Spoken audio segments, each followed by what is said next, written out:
Y voy a comenzar, ¿no es cierto?, compartiendo una respuesta que la señora Margaret Thatcher brindara ante una pregunta que le hiciera una periodista de una organización, una revista feminista británica, en el otoño de 1987, que yo cuando la vi realmente me resultó extraordinariamente llamativa.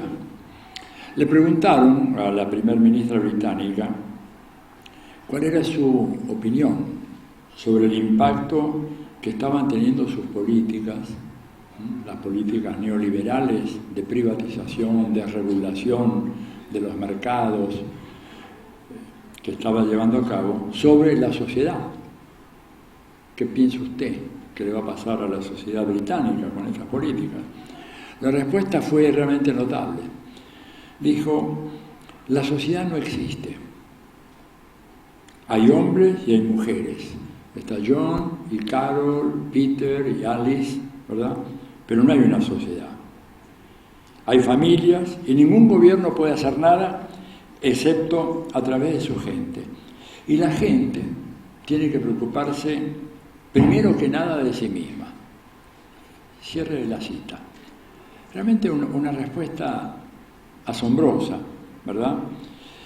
Pero que revelaba el secreto que muy pocos teóricos o gobernantes conservadores o neoliberales están dispuestos a revelar, que es que el liberalismo, y en su expresión más actual, el neoliberalismo, ¿verdad?, es hijo de una concepción atomística de la sociedad que en la práctica equivale a la disolución de la sociedad ante los ojos de gobernantes, teóricos, intelectuales que respondan a esta corriente teórica. Sería en este caso la cruel concreción histórica de un contractualismo radical concebido en una clave hiperindividualista y egoísta, cuyo desenlace no puede ser otro que el desvanecimiento de la sociedad reducida a la sumatoria de un infinito número de átomos individuales, o sea, individuos desarraigados, ahistóricos, solo concebibles como sujetos económicos y relacionados apenas por el intercambio mercantil, el único lazo que los une, razón por la cual hablar de la sociedad no tiene mucho sentido. Tampoco tiene sentido hablar de un bien público o de una felicidad colectiva, que por ejemplo todavía en la vieja filosofía utilitarista inglesa del siglo XIX, pienso en Benjamin Bentham, ¿verdad? En Bentham todavía estaba la idea de la felicidad colectiva en los utilitaristas, pero ahora esto es reemplazado por una concepción en la cual la misión del gobierno no es propender a la felicidad colectiva, sino hacer que los individuos puedan lograr la felicidad individual, lograr los fines que ellos se proponen individualmente.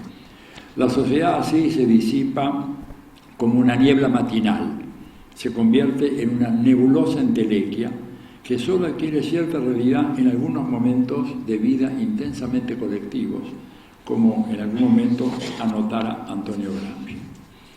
Hay otra anécdota interesante para compartir a modo de introducción, y en este caso el protagonista es Bill Clinton, ya no es Margaret Thatcher. Recibió en una ocasión una delegación de mujeres que trabajaban en una industria textil que estaba en bancarrota. Y le dijeron que necesitaban ayuda de su gobierno. Y él le dijo: quisiera ayudarles, desearía poder ayudarlas, en verdad, pero no puedo. Ustedes deben ayudarse a sí mismas. Cierre la cita, ¿verdad? Y esto es la declaración de la impotencia de un gobierno ante la disolución de la vida social y de los sujetos colectivos, y ante el abandono de todo proyecto de crear eso que en la filosofía política se llama desde Platón hasta nuestros días, estamos hablando de 2500 años, la buena sociedad. Algunos piensan de que esa buena sociedad no puede existir y la apostrofan diciendo que es una mera utopía, pero lo cierto es que la idea, el ideal de una buena sociedad, ha estado acompañando el pensamiento de la humanidad durante siglos. Claro, cuando uno mira la historia del pensamiento social, observa que la misma idea de la sociedad siempre resultó sospechosa para los teóricos del liberalismo. Al fin y al cabo, palabras como sociedad, lo social, socialismo, eran voces que expresaban todas una inquietante metonimia y un indefinido desafío al orden social, ¿verdad? Hubo quien hizo una formulación radical de esta postura, y este fue Friedrich von Hayek en los años de las finales de la Segunda Guerra Mundial. Para Hayek, la sociedad es una extensión de los individuos, nada más que eso, y son sus acciones e interacciones económicas las que lo constituyen. Por lo tanto, la sociedad no existe independientemente de estas interacciones, y define por eso a la sociedad como una multitud de hombres cuando sus actividades están mutuamente ajustadas entre sí. La sociedad no existe independientemente de los individuos y es el nombre del conjunto de sus interacciones y nada más que eso. Los hombres en una sociedad pueden perseguir exitosamente sus metas porque saben qué esperar de sus pares. Sus metas, en el pensamiento de Hayek y de sus colegas de la Sociedad de Mont Pelerin, ¿verdad?, eran metas exclusivamente relacionadas con el éxito económico, el bienestar económico. Por lo tanto, y ahí concluye Hayek, la sociedad no sería un sujeto colectivo político ni ético, no puede ser interpelada y no se le podría atribuir responsabilidad ni deber alguno para con los individuos. Por consiguiente, la sola exigencia de reclamar del gobierno políticas que favorezcan la justicia social, nos dice Hayek, merece de su parte las peores vituperaciones, porque el éxito de los individuos en las sociedades depende exclusivamente de su superioridad adaptativa innata. Fin de la cita. Fue precisamente para Hayek el imprudente abandono de estas concepciones las que en Occidente terminaron por convalidar el poder, según él, excesivo y nefasto de los sindicatos y de manera general el poder del movimiento obrero y de todas las organizaciones populares. Esta fue una deriva colectivista que se comenzó a germinar a partir de la Primera Guerra Mundial y terminó, según Hayek y sus colegas, por socavar las bases de la acumulación privada con sus presiones reivindicativas sobre los salarios, por una parte, y con la presión parasitaria para que el Estado acrecentase cada vez los gastos sociales. De ahí la execración que los neoliberales efectúan de los sujetos colectivos y de las estrategias colectivas en pos de una inalcanzable justicia social. Para Hayek y para sus colegas, que no son tan verborrágicos como él y tan específicos como él, la justicia social no es otra cosa que, y cito, un funesto espejismo, dice él. Y Hayek manifiesta, ¿verdad?, no solamente esa expresión, funesto espejismo, sino que dice que es una fórmula absolutamente vacía, un verdadero nonsense, una insinuación deshonesta, cito, un término intelectualmente desprestigiado o la marca de la demagogia o de un periodismo barato que pensadores responsables deberían avergonzarse de utilizar. Cierre de la cita.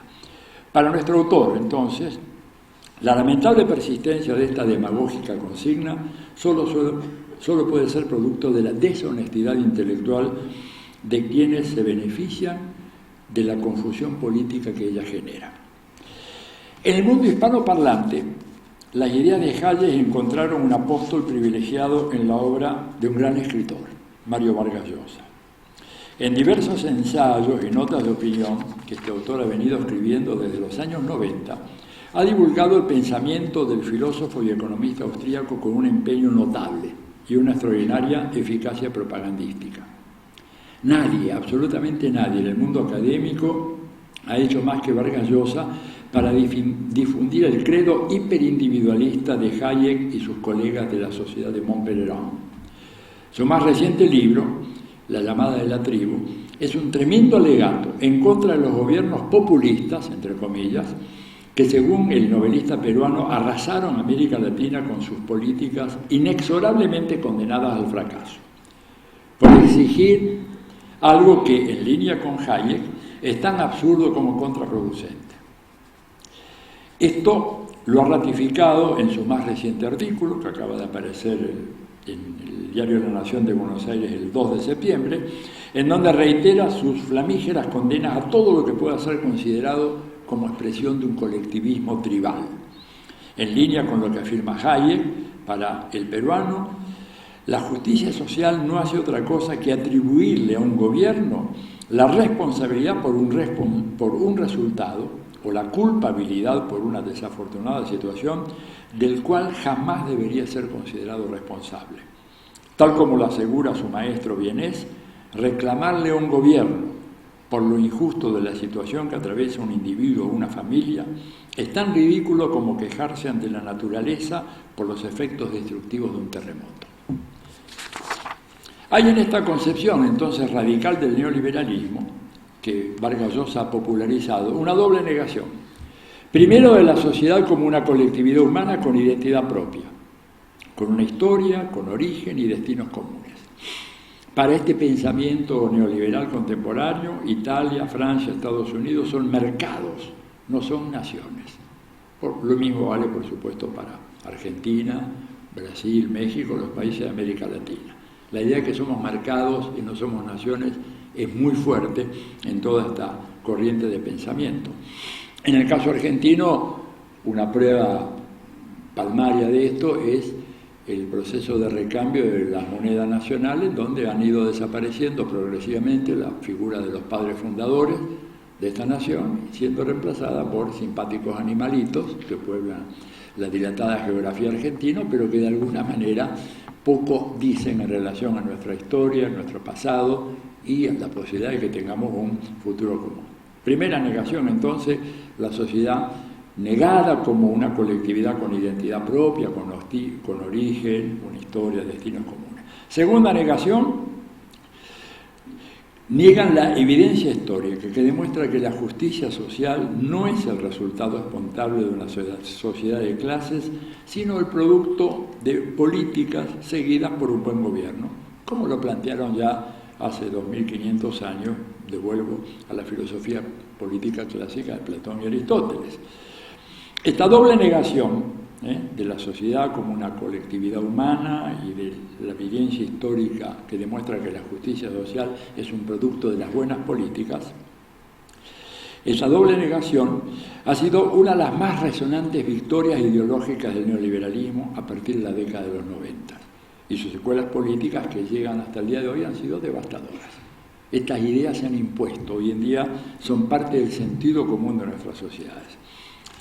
Todo esto a pesar de que un análisis minucioso de lo que ha ocurrido en las últimas décadas, y no solo en América Latina, demuestra que el neoliberalismo fracasó en el logro de las tres grandes promesas que habían sido divulgadas por sus propagandistas durante la década de los 90 y un poco antes. Crecimiento económico, redistribución de ingresos mediante la teoría del derrame y fortalecimiento de la democracia. Eso era lo que se decía a finales de los 80, principios de los 90, ¿verdad? Nada de eso se cumplió. Las economías latinoamericanas no crecieron, es más, la CEPAL habla de aquellas décadas como década perdida, ¿verdad? La distribución del ingreso no se produjo, todo lo contrario, una reconcentración de la riqueza en los sectores más altos de la vida económica y social. Y si algo pasó con las democracias, fue que la transición iniciada con tantas expectativas en los años 80 siguen aún transitando por ese camino. Solo que esa transición larguísima, ¿verdad? Se la compara con la española de los pactos de la Moncloa, que fue una transición que hoy también está en cuestión, pero que duró 3 años, la nuestra lleva 40. Y en lugar de tener democracias más sólidas, más fortalecidas, más legitimadas, en uno tras otro los países estamos viendo más bien el avance de un sentimiento fuertemente negativo en relación a la legitimidad democrática. Países en donde la gente cada vez va menos a votar o muestra más apatía política y una crítica muy fuerte a todo lo que tenga que ver con la política y la vida pública. Pero el neoliberalismo, a pesar de estos fracasos, se anotó una victoria extraordinaria en el terreno de las ideas, un terreno crucial, ¿verdad?, que hizo que estas ideas que hemos estado presentando acá se convirtieran prácticamente en un sentido común, generalizado en toda la región, ¿verdad? Y fundamentalmente la idea de que no hay alternativas al capitalismo, que el capitalismo es el fin de la historia, lo dijo Fukuyama, ¿verdad?, en los años 90, y eso, ¿verdad?, ha quedado de alguna manera instalado, y que la única ruta hacia el bienestar es la ruta individual. Todo aquello que apele a lo colectivo, un sindicato, un partido, un movimiento social, las políticas públicas, políticas universales del Estado, lo único que lograrán será aplastar el genio creativo de las personas y precipitarlas a un seguro fracaso. Por lo tanto, no sorprende que en América Latina se haya producido este vigoroso surgimiento de un exacerbado individualismo, anverso de una falsa moneda cuyo reverso es el visceral rechazo y el previo descrédito de cualquier sujeto colectivo. Los sindicatos y los partidos políticos fueron las víctimas de este talante, por lo cual hemos dicho anteriormente, y del anterior nos sorprende entonces comprobar que la redención de las masas, así entre comillas, vía acción sindical o cualquier tipo de estrategia colectiva, fue progresivamente abandonada. No del todo y con desigual intensidad en los diversos países, pero como tendencia general se impuso en todas partes. Gobiernos conservadores con mayor densidad ideológica, como los de Chile, por ejemplo, y más recientemente el de Brasil de Temer y Bolsonaro, y la Argentina de Mauricio Macri, no por casualidad lanzaron una fuerte ofensiva en contra del movimiento obrero organizado, en contra de los sindicatos, en contra de los actores colectivos, replicando la política oficial que la Casa Blanca inaugurara muy fuertemente en los años de Ronald Reagan en los 80. En Chile, por ejemplo, se desmanteló el núcleo fundamental de la legislación laboral que se había constituido a partir del 1925, llegándose al extremo, en el nuevo Código de Trabajo impuesto por la dictadura del general Pinochet, de una jornada laboral semanal de 48 horas, que con el avance de la democratización y el gobierno de la concertación en Chile, después de la salida del general Pinochet, se redujo a 45 horas semanales, ¿verdad? Lo cual, cuando uno mira las estadísticas de la OIT y los estudios sobre la jornada laboral en los países del capitalismo avanzado, vemos que esto es una verdadera aberración. Sin embargo, hoy en día en Chile se está discutiendo una propuesta de la diputada Camila Vallejo para reducir la jornada a 40 horas, traerla en línea con lo que es, ¿verdad?, el estándar en los capitalismos avanzados y en algunos países de América Latina, como por ejemplo Argentina. Sin embargo, el gobierno de Sebastián Piñera se niega radicalmente a eso. Siguen con la jornada de 45 horas y veremos qué pasa en el Congreso, en donde parece que hay algunas pocas chances de que se apruebe la propuesta de Camila. En Brasil, los avances de la legislación laboral logrados en los años del varguismo fueron arrasados por Temer y por Bolsonaro, ¿verdad? Derogaron más de 100 artículos que establecían derechos laborales y que, sobre todo, se atacó especialmente la capacidad de los sectores obreros de negociar colectivamente salarios por rama, ¿verdad?, horarios y condiciones de trabajo. Cada empresa puede negociar con el sindicato propio en una condición de enorme superioridad para la patronal, y además, en el caso de Brasil, algo que se está intentando o se quiso hacer acá y que creo que ya podemos dar esa política por derrotada, anularon en el caso de Brasil la obligatoriedad del descuento por planilla de la cuota de afiliación sindical. Por lo tanto, hoy el movimiento obrero brasileño se encuentra no solo desmovilizado, se encuentra también desorganizado y profundamente desfinanciado. Carecen de los recursos que tenían antes porque el tema del financiamiento individual de los sindicatos demuestra de que efectivamente no funciona como se supone que debería funcionar, y por lo tanto, al no haber descuento por planilla, los trabajadores que tienen que hacer un esfuerzo adicional y un trámite para hacer su cuota sindical simplemente o no tienen tiempo, o no tienen ganas, o se les olvida, o son apáticos. Y lo cierto es que se produjo un debilitamiento radical del sindicalismo brasileño últimamente.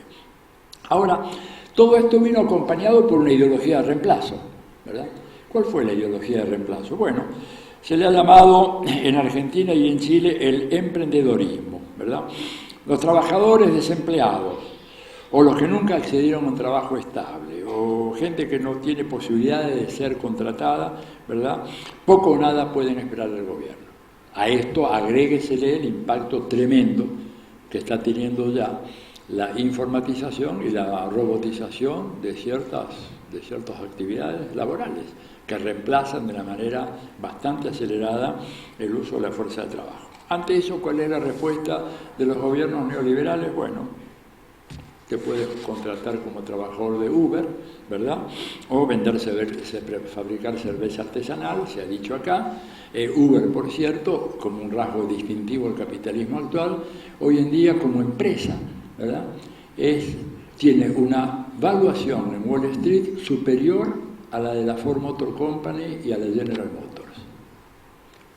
Fíjense ustedes que eran dos empresas emblemáticas del viejo capitalismo previo a esta fase de financiarización acelerada, ¿no es cierto? Sin embargo, Uber, que es una empresa que no tiene empleados, ni tiene trabajadores, los trabajadores ni siquiera saben quiénes son sus colegas, son todos monotributistas, no solamente acá, en Estados Unidos, en Europa, donde funciona, no pueden organizarse como sindicatos, no tienen sentido, no saben quiénes son sus compañeros, y simplemente no reciben un sueldo, reciben una transferencia, etcétera, pero parecería ser esa la tendencia, la nueva modalidad de un capitalismo que trata de fragmentar lo más posible, atomizar lo más posible a los trabajadores, ¿verdad? Y por lo tanto hacer imposible su organización. Lo mismo todas estas empresas que se encargan de delivery rápido ¿verdad? Mensajería o reparto, como se solía utilizar la palabra en otros tiempos. Digo, delivery parece como una novedad. En la Argentina se hablaba de reparto desde que yo era chico. Entonces, pero bueno, siempre la palabra inglesa le da un tono de modernidad, de eficacia, de eficiencia, que no tiene el viejo reparto que existía desde tiempos inmemoriales. Bueno, ninguno de ellos se puede sindicalizar. Por lo tanto, ¿verdad? Estamos ahí en una situación en donde el problema de la injusticia se ha agravado de una manera extraordinaria. Y esto, vuelvo a repetir, este emprendedorismo tuvo también un ensayo en los años 90. Hubo un sociólogo peruano, Hernando de Soto, algunos de ustedes habrán leído, el libro de él se llamaba El otro sendero, un libro escrito por él como respuesta a la estrategia de Sendero Luminoso, guerrillera Sendero Luminoso, una estrategia de subversión violenta del orden social del capitalismo peruano. Ahí Hernando de Soto dijo, no, hay otro camino. El camino es que cada cual se convierta en un pequeño emprendedor. Hoy tenemos la ventaja de que pasaron muchos años y ahora podemos hacer un balance. Y el balance se basa en datos, en cifras, en números concretos, y ya no son cuestión de teorías antagónicas que disputan en un terreno meramente de las ideas, ¿no es cierto? Cuando decimos que la transición democrática, tal cual fue planteada y discutida en los años 80, tenía errores insolubles, hoy la experiencia histórica nos demuestra que efectivamente teníamos la razón, de que no estábamos transitando hacia ninguna democracia y que probablemente lo que estábamos transitando era hacia una plutocracia. Cosa que, por ejemplo, algunos autores norteamericanos ahora, como Sheldon, no ahora, hace ya 10 años, Sheldon Walling vienen advirtiendo, igual que Noam Chomsky, igual que un economista tan insospechado de ideas de izquierda como Jeffrey Sachs, ¿verdad?, que escandalizado por la involución plutocrática de su propia democracia, de la democracia norteamericana. Entonces, lo mismo podemos decir sobre lo de Hernando de Soto. Tenemos ahora los datos que demuestran de que no funcionó, ¿verdad? Y que esta estrategia de abandonar la acción colectiva y que cada cual se salve como pueda, en el caso de Perú ha tenido resultados desastrosos económicamente, ¿verdad? Tenemos una emigración notable, enorme, de peruanos que salen de Perú a buscar mejor futuro. Algunos de ellos, muchos de ellos acá en Argentina. ¿verdad? Y en otros países europeos. ¿Por qué? Porque la fórmula de Hernando de Soto del emprendedorismo simplemente no funcionó. ¿Qué deja como saldo? Bueno, un país en donde apenas el 7% de toda la fuerza de trabajo está sindicalizada. O sea, un 93% de los trabajadores del Perú carecen de cualquier tipo de representación sindical, lo cual obviamente tiene como resultado inevitable una concentración de la riqueza en las clases dominantes, en los grupos empresariales, en el 5% o el 1% más rico de la población. Y esto se da además no solamente en el Perú, se da también en la Argentina, se da en Chile, se da en todas partes, se da en Estados Unidos, ¿verdad? En Estados Unidos hay un estudio que hizo el Economic Policy Institute, ¿no es cierto?, publicado en 2018, que toma la evolución del ingreso del 10% más rico de la población norteamericana desde el año 1917 hasta el 2013, ¿verdad? Y lo que ellos comprueban es lo siguiente, que en la medida en que progresaba la tasa de afiliación sindical, la porción de la riqueza nacional que absorbía el 10% más rico disminuía. Cuando comienza la ofensiva en contra de los sindicatos, fundamentalmente a partir de la segunda mitad de la década de los 50, los 60, y que llega a su apogeo a partir de los años de Reagan, en los 80, se produce una correlación casi perfecta, inversa. Es decir, a medida que decrecía la afiliación sindical, aumentaba la concentración del ingreso del 10% más rico. Una prueba, ¿verdad? En el año 1949, la tasa de afiliación sindical en Estados Unidos era del 32%. Y el 10% más rico absorbía el 31% de la riqueza del ingreso nacional. O sea, estaba casi perfecto el número, 30-31. 30 de afiliación, 31 de riqueza del 10% más rico. Baja esto y la afiliación sindical llega en el 2013 a 11.1%. Pero el 10% más rico, que tenía antes el 31% de la riqueza nacional, ahora tiene el 47.2%. O sea, debilidad de los sindicatos, debilidad del movimiento obrero, debilidad de los actores colectivos, resultado inevitable un aumento de la concentración de la riqueza en pocas manos. Por lo tanto, uno podría ir cerrando esta argumentación diciendo de que las políticas neoliberales, y mismo el capitalismo que subyace a todas estas políticas, realmente no necesita de una sociedad más que para reproducir la fuerza de trabajo, nada más, ¿verdad? La completa atomización y la apatía política de la sociedad es altamente conveniente para la serena marcha de los negocios. Una de las cosas que le decían al presidente Lula, mejor dicho, cuando todavía no era presidente, era candidato y había sido electo en Brasil en el 2002, fines del 2002, le decían de que tenía que tener cuidado que este ascenso del PT al gobierno no alterase la calma de los mercados. En realidad los mercados nunca están en calma, digamos. El alto consumo de heroína y cocaína per cápita en Wall Street demuestra que justamente ahí la calma se consigue por otras metodologías, no precisamente por la actitud política. El nerviosismo de los mercados es absolutamente congénito. Sin embargo, esto fue una amenaza muy fuerte, ¿verdad? Y de alguna manera muchos gobiernos han creído eso, ¿verdad? Han creído de que lo que había que hacer una vez que se llegara al gobierno era, bueno, despolitizar, mandar a la gente a su casa, ¿verdad? Y que en realidad se permitiera que el capitalismo operase sobre sociedades cada vez más homogéneas a nivel mundial, ¿eh? Y en ese sentido hay que reconocer que el capitalismo ha logrado crear prácticamente una civilización universal, sobre todo entre los jóvenes, ¿verdad? Y no tan jóvenes también.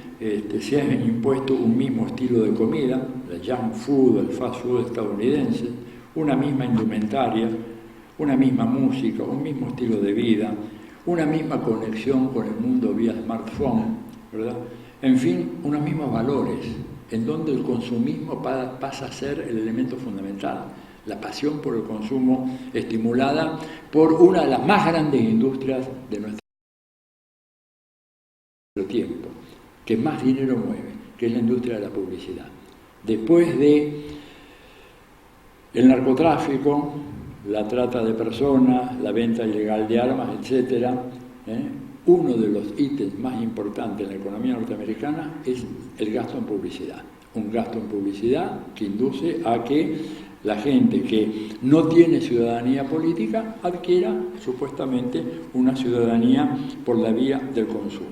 Se ha creado, en vez de ciudadanos, se han creado consumidores. El problema es que los consumidores tienen cada vez menos dinero, no solamente aquí, sino menos dinero en los países del mundo desarrollado, en el capitalismo avanzado.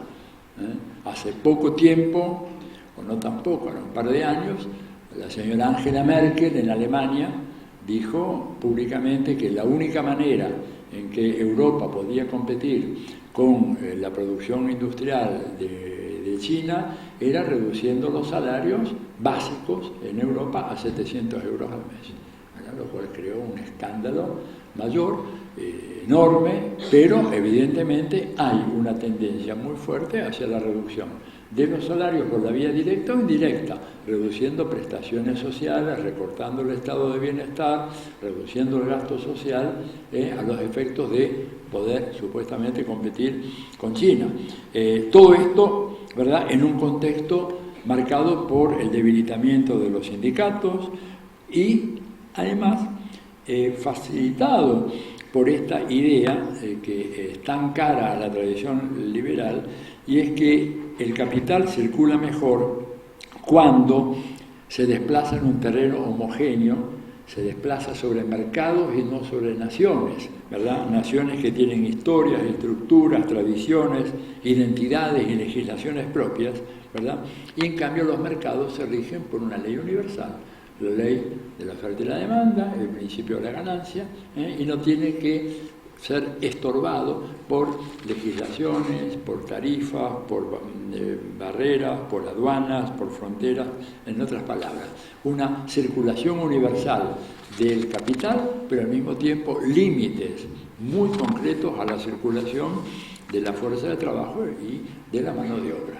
O sea, el capital puede circular libremente por todo el mundo, pero cuando las poblaciones del África subsahariana intentan circular y tener la misma facilidad que el capital para llegar a Europa, se encuentran con enormes dificultades y el Mediterráneo se ha convertido en un inmenso cementerio. O sea, circulan ciertos bienes al capital, pero no circulan las personas. Esa es la llamada magia de los mercados. Una de las consecuencias de este proceso ha sido el florecimiento de las identidades, ¿verdad?, a partir de esta exacerbación del individualismo, que nada tiene de malo en sí. Y en paralelo, pero, la invisibilización de una identidad muy especial, que es la identidad de clase.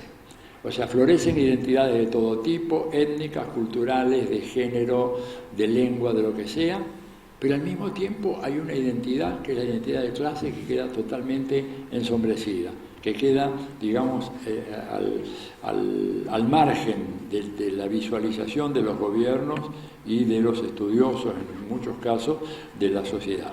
Hay una autora, Ellen Macy's Wood, que escribió un libro extraordinario llamado Democracia contra Capitalismo, ¿verdad?, en donde examina distintos aspectos de lo que ella llama la política de la identidad, que al exaltar la singularidad de las diferencias y la necesidad de su tolerancia y su respeto, ¿verdad?, desaparece, pero de ese horizonte de visibilidad, una diferencia fundamental, que es la que estructura la sociedad capitalista, la diferencia que existe entre los propietarios de los medios de producción y la que tienen aquellos que, como único recurso para sobrevivir, tienen la venta de su fuerza de trabajo. En otras palabras, esa diferencia queda totalmente obliterada, desaparecida.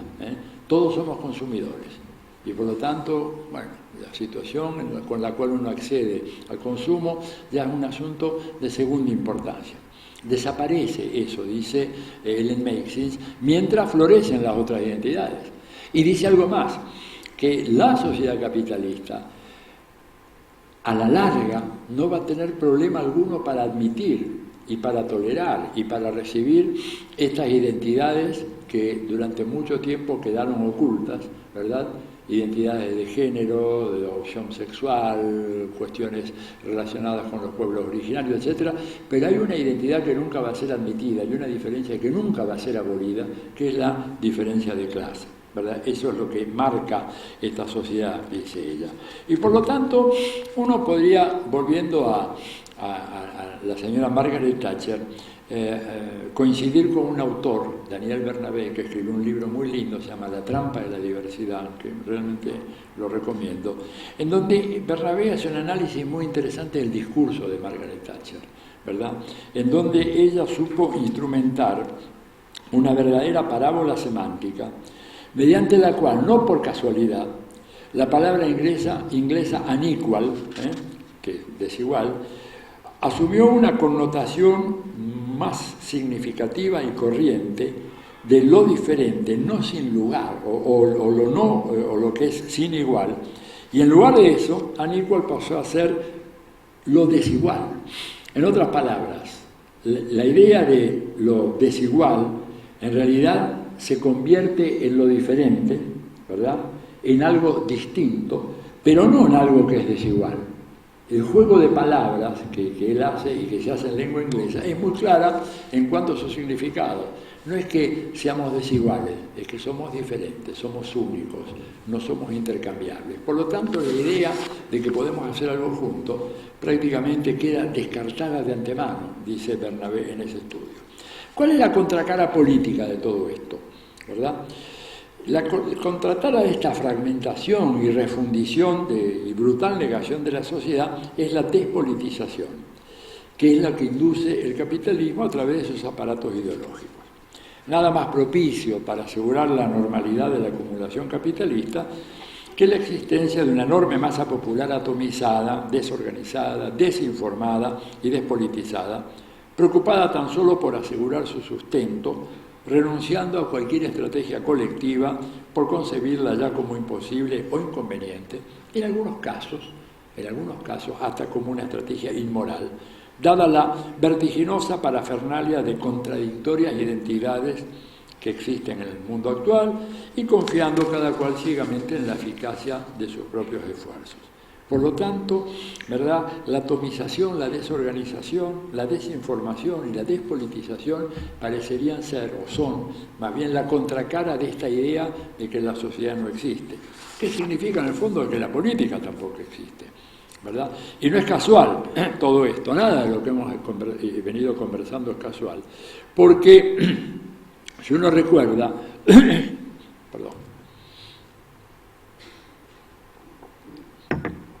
uno recuerda los textos de la Comisión Trilateral de mediados de los años 70, ¿verdad? Ellos planteaban, Samuel Huntington y Michel Couragier sobre todo, planteaban que lo importante era que hubiera un nivel de indiferencia y apatía política suficientemente altos como para reducir la presión sobre el Estado y sobre el proceso político. Ellos decían de que cuanto menos presión hubiera, cuanto más apatía hubiera, cuanto más desinterés hubiera por la cosa pública, sería más viable tener una democracia estable y sin estar sometida a todas estas presiones que podían eventualmente desestabilizarla y desembocar en dictadura. Claro que lo que estos autores no planteaban es que un sistema político con esas características, altos niveles de apatía, de indiferencia, de no participación, podría uno plantearse seriamente, bueno, ¿estamos hablando de un régimen democrático o hablamos de otra cosa? Bueno, para ellos el régimen democrático no estaba en cuestión en la medida en que se cumpliera una condición muy elemental y es que la gente acudiera periódicamente a votar. Cuanto menos votaran, mejor, pero si acudía un número suficiente. Piensen que en Estados Unidos la media histórica es que aproximadamente la mitad de quienes pueden votar se inscriben para votar y algunos menos de ellos, algunos menos de la mitad veces van y votan. Cuanto menos gente vaya, mejor será. Acá hay, no tengo tiempo para extenderme en esto, pero claramente una perspectiva racista, ¿no es cierto?, muy, muy fuerte, que ya estaba presente entre los padres fundadores de la sociedad norteamericana. No es un dato menor que cuando uno analiza la tan celebrada y tan admirada Constitución de los Estados Unidos de América y también las enmiendas que le fueron introduciendo a la Constitución, en ningún momento, en ningún lugar, ni en el texto originario aprobado en Filadelfia, ni en las enmiendas posteriores, aparece la palabra democracia. Estados Unidos no se define constitucionalmente como una democracia, se define como una república federal. Y en esa república federal, cuando uno analiza, cosa que, bueno, de alguna manera en mi libro sobre Vargas Llosa he hecho, los debates constitucionales de los Estados Unidos en los años 75, 1775, 1776, había tesis muy radicales, ¿verdad?, de parte de algunos de los padres fundadores de la sociedad norteamericana, de la nación norteamericana, Alexander Hamilton, por ejemplo, que hablaban de la necesidad de mantener a la gran bestia, así se refería él a los farmers, a los agricultores, fuera de la política. La política era un asunto para hombres de negocio, para los comerciantes, para los industriales, para la gente propietaria de esclavos, por supuesto para los intelectuales, pero había que mantener al populacho, otra expresión que también se utilizaba, fuera del proceso político. ¿Por qué?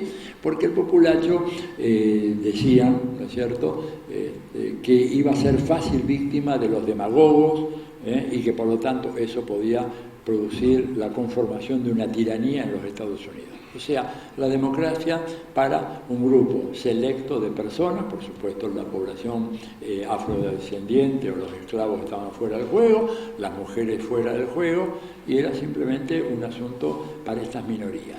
Esa concepción todavía sigue presente, todavía hoy, ¿no es cierto?, bajo otras formas. Y Estados Unidos nunca llegó en su Constitución a plantear el carácter democrático que debe tener el sistema político norteamericano. De hecho, en la última elección, en términos de voto popular, ganó Hillary Clinton. Sacó 3,5 millones de votos más que Trump. Pero con este sistema, los colegios electorales que teníamos acá en la Argentina, hasta la Constitución del 94, ¿verdad?, el que sale segundo es elegido presidente. Digo, así de simple. Y eso fue pensado en los debates constitucionales de Estados Unidos específicamente para corregir los errores que podía cometer el pueblo, ¿verdad?, que siempre era un pueblo muy acotado, los errores que podía cometer el pueblo, que entonces eran enmendados por estos señores, estos patriarcas, uno podríamos decir, que desde los senados o desde diferentes organizaciones a nivel de los estados en Estados Unidos corregían el voto equivocado de la población. Bueno, por eso es que lo de la Comisión Trilateral, 2 siglos más tarde, porque estos debates constitucionales son de 1776, el texto clásico de la Trilateral, la crisis de la democracia, es de 1976, 200 años después, mantienen la misma idea. Cuanto mayor apatismo, cuanto menos participación, cuanto menos involucramiento, ¿verdad?, tanto mejor. Huntington decía, incluso en otros escritos, que cuanto menos se le demande a los gobiernos, mejor será la vida de la gente. Era una creencia ingenua, o tal vez, no sé, si ingenua, por ahí con mala fe, no sé, no podría decir, pero parece muy ingenuo, de que cada cual sabía mejor que nadie cómo resolver su propia vida y cómo lograr su felicidad y su prosperidad. O sea, vemos que esta idea ha perdurado a lo largo de todo este tiempo. Y claro, esto hace que en el momento actual la ciudadanía en nuestros países, y no solamente en América Latina y en Argentina, también en Estados Unidos y en Europa, con diferentes matices en Europa, ¿verdad?, pero sobre todo en la Europa meridional, sea una ciudadanía indefensa. Indefensa ante la voracidad del capital, indefensa ante una democracia que recorta, ¿no es cierto?, sus prestaciones sociales, y que llega, digamos, a una degradación de esos sistemas hasta convertirlos en una plutocracia.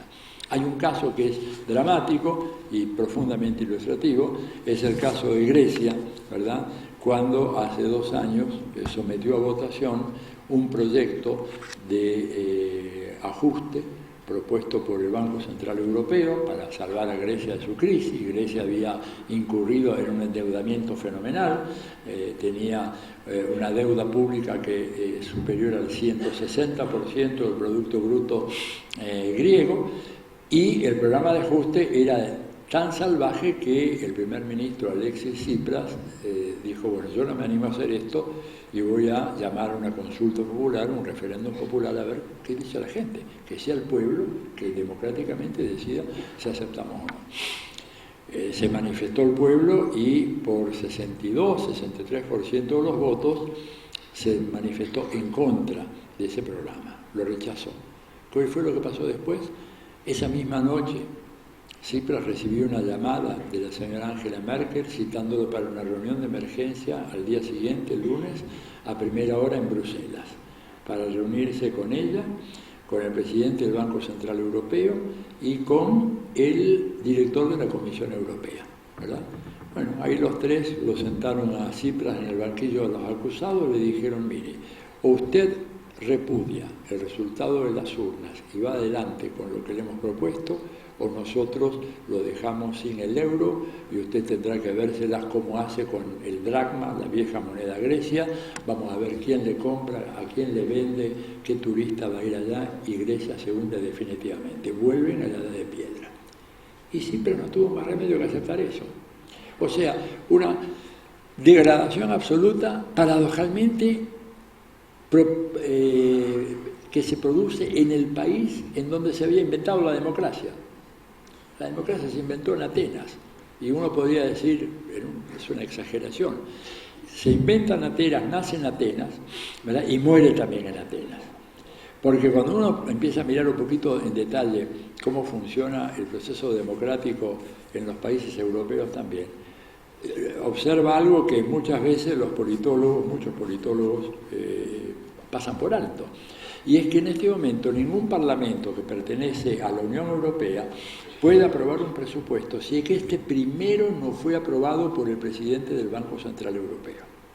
O sea que ya, fíjense ustedes que si no hay soberanía popular en la ley de leyes, que es el presupuesto, quiere decir que el tinglado democrático es un tinglado tremendamente frágil, que se viene abajo en cualquier momento, o que se sostiene, digamos, como una rutina. Digo, la gente va y vota, pero en el fondo sabe que lo que puede votar es aquello que un señor a quien nadie eligió.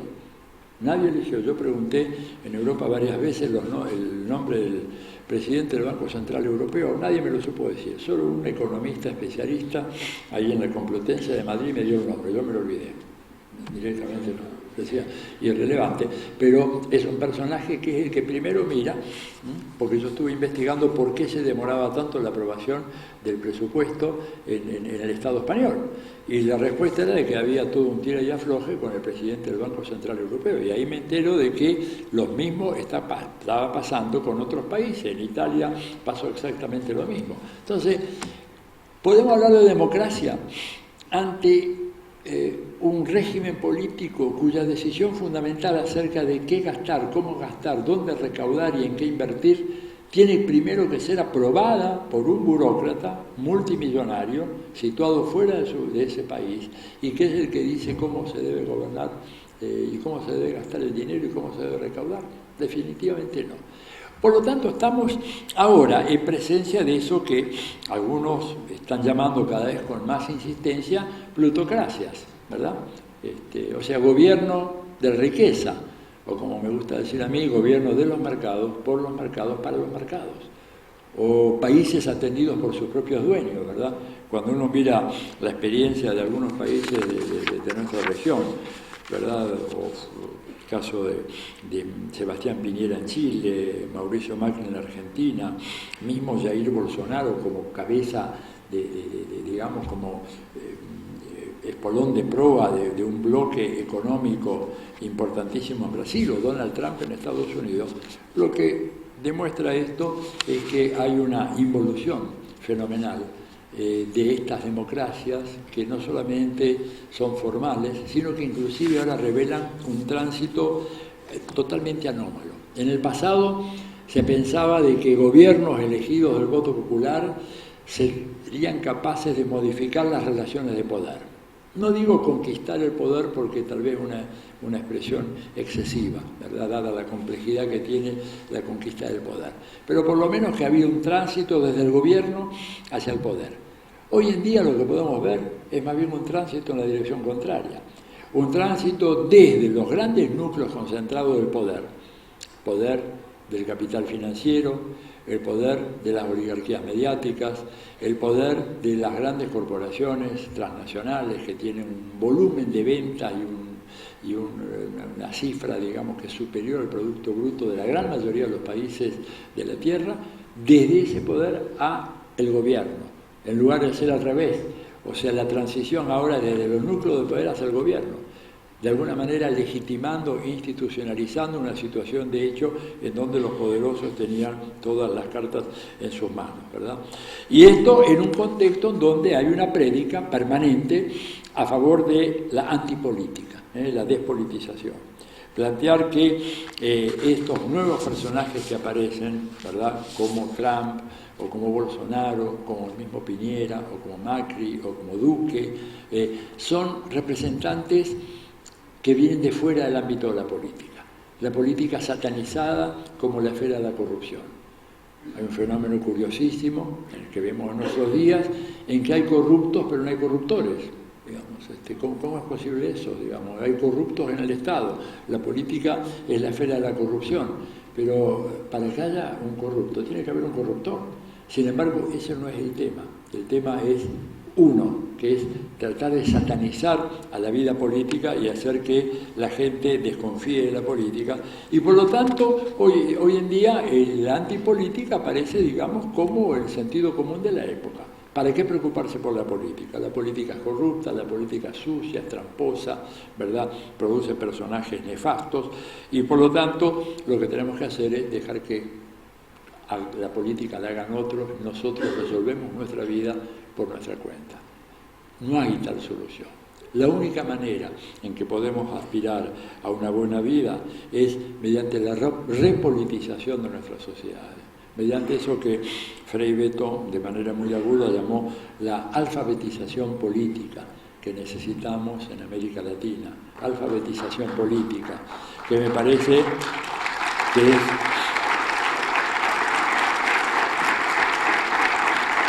es la única manera de enfrentar esta gran batalla ideológica, esta gran batalla de ideas que lamentablemente hemos venido perdiendo. La antipolítica no deja de ser una forma más perversa de hacer política, ocultar el hecho de que las grandes mayorías populares no tendrán salvación posible al margen de una estrategia colectiva, es decir, una estrategia política de resistencia al capitalismo y al imperialismo.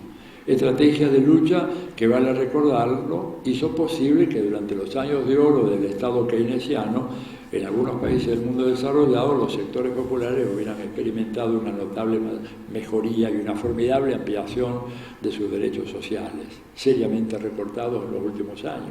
Y la experiencia latinoamericana, ¿verdad?, de las primeras 2 décadas de este siglo, habla también de la importancia de que fue esa repolitización, ¿no es cierto?, para lograr victorias muy importantes en materia de reducción de la pobreza, aumentar la igualdad social, empoderar a las vastas mayorías nacionales, en un proceso que desgraciadamente ha sido cuestionado, combatido con mucha fuerza por los sectores tradicionales del poder.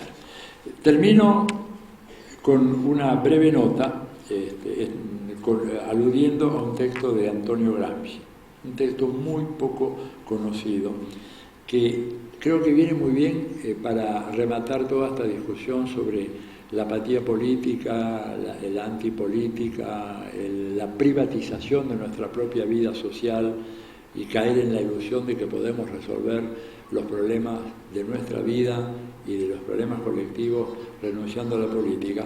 El texto se llama Odio a los indiferentes, odio a los indiferentes, dice Gramsci, y en el cual él manifestaba su desprecio por quienes como Poncio Pilato se lavan las manos y miran hacia otro lado en medio de la tragedia del mundo contemporáneo.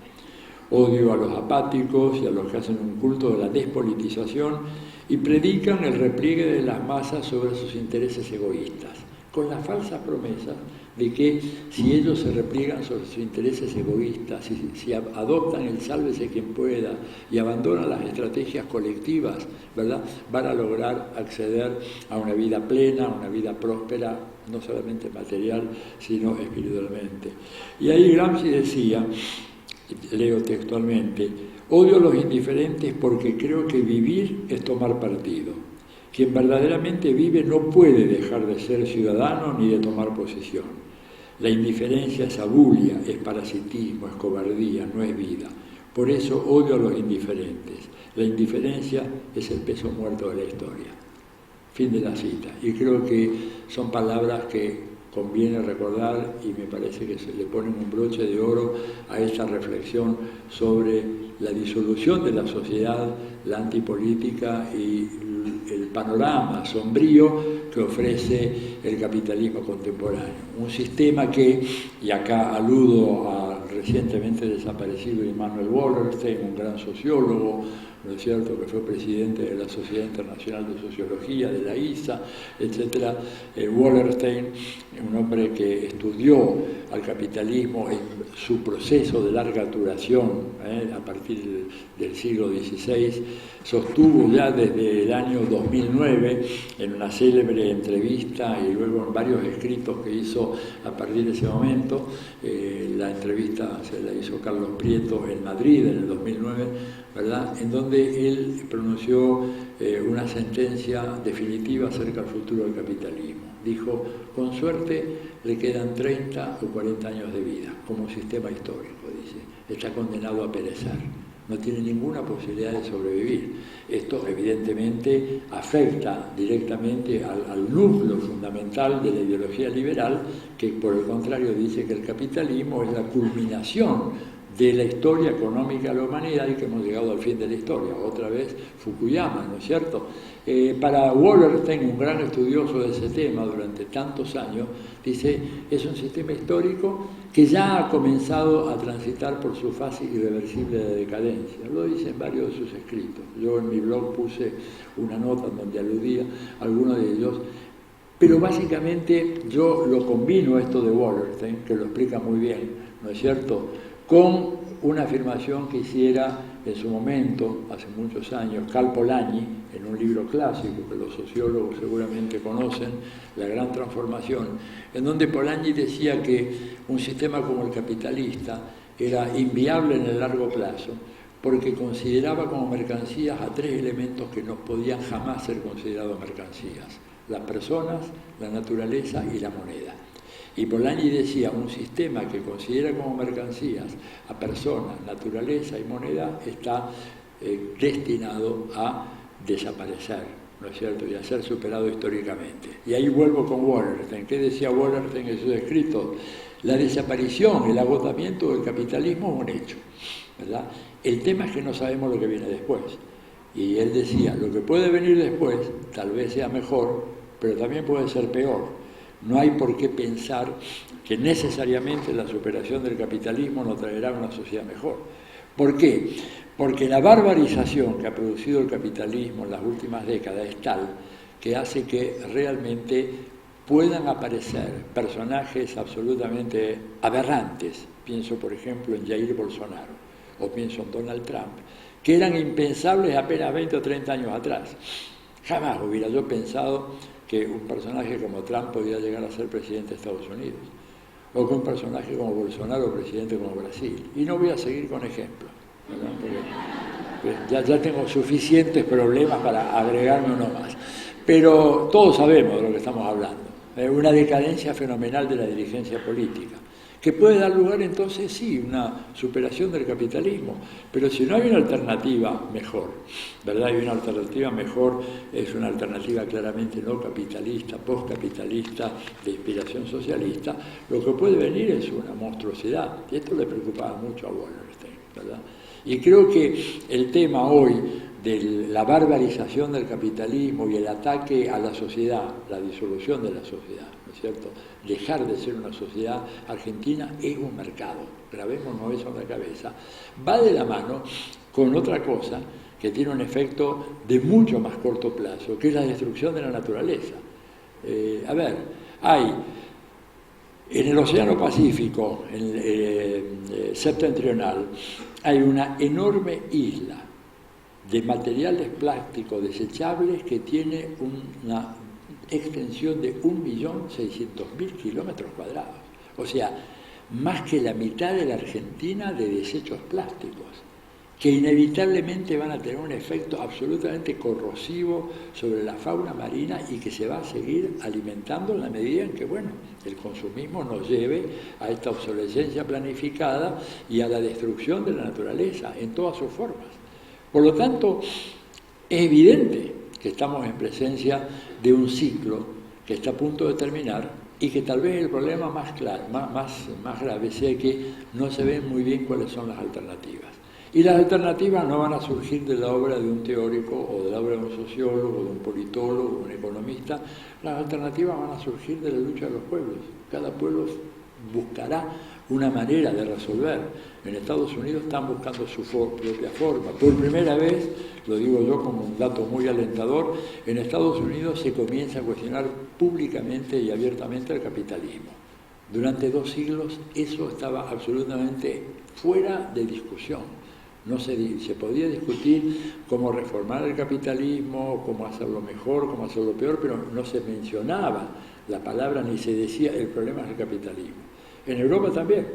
Pero bueno, de ahí a que se logre una salida, debido a la enorme concentración del poder político y sobre todo el poder ideológico comunicacional que está en manos de los capitalistas, va a ser una tarea, yo casi me atrevería a decir que heroica, una tarea heroica, lograr esa transición hacia una sociedad postcapitalista donde hombres y mujeres podamos, bueno, ser felices sin caer en las redes de la explotación, de la opresión y de la indefensión a las que nos condena el capitalismo y las democracias capitalistas. ¿Cómo será esto? Nadie tiene la fórmula, no existe eso, ¿verdad? Vuelvo a decir lo que tantas veces dije, dirigido a los militantes no hay camino, se hace el camino al andar, un poco parodiando aquello de caminante no hay camino que decía Hernández, caminante no hay camino, militante no hay camino, se hace el camino al andar, caminos propios, no hay copias a las cuales uno pueda aludir y decir, bueno, copio tal modelo, tal otro modelo, eso no existe, ¿verdad? Y cuando se copia algo, el resultado siempre es malo. Y además, en función de la copia, tener presente, para aquellos que queremos construir un mundo mejor, que no caigamos en la tentación de copiar lo que otros han hecho. Y yo creo que esto vale muy especialmente, y con esto termino un párrafo, para algunos sectores de la izquierda que con el objeto de abuenarse con los factores de poder tradicionales, licúan su discurso, agúan su discurso, lo hacen más diluido, etcétera, pensando que de esa manera van a ser más aceptables para los factores de poder. Y es un gravísimo error. ¿Por qué? Porque los pueblos prefieren el original a la copia. Y si los sectores que quieren proponer un cambio en la sociedad, una transformación, ir a otra cosa que necesitamos, están proponiendo avanzar por un camino que tiene muchas semejanzas con el camino que han trazado los neoliberales en todos estos años, el resultado va a ser más neoliberalismo, porque la gente va a preferir el original a la copia. O sea, tenemos que ser originales también en eso. Simón Rodríguez, el gran maestro de Bolívar, decía, o inventamos o erramos. O inventamos o erramos. No hay otra alternativa, no hay modelo para copiar. Llegó la hora de inventar. Y la Argentina va a tener que poner a prueba su inventiva muy próximamente cuando haya un cambio de gobierno en este país. Y ahí o inventamos o erramos, y si erramos vamos a tener que pagar tremendas consecuencias. Así que yo hago una apuesta a que podamos invitar a todos los que conforman la comunidad de la sociología, las ciencias sociales, ¿verdad?, en general, a contribuir en esta tarea, a jugarnos con nuestras ideas, a publicarlas, a salir del mundo de lo estrictamente académico, a que las discusiones que tengamos nosotros sean un insumo para la discusión que nuestros pueblos tienen que tener. Alimentos, ¿verdad?, ideas que pueden ser mejores o peores, algunas equivocadas, otras más acertadas, pero yo creo que lo importante es que haya un debate público. Y la misión nuestra como universitarios es alimentar ese debate público. Y para eso tenemos que olvidarnos de hacer nuestros debates y nuestras discusiones, muchas veces bizantinas, discusiones que no van al fondo del punto que tenemos que examinar, hacerlas que sean consumibles por hombres y mujeres de este país, que cualquiera pueda leer un texto nuestro y que pueda aprender algo, por lo menos tomar algunas ideas, algún insumo, para ver si entre todos podemos construir una alternativa para iniciar este proceso en donde la Argentina tiene que reconstruirse como nación, dejar de ser un mercado y de esa manera garantizar para sus hijas y sus hijos un futuro mejor. Nada más, muchas gracias.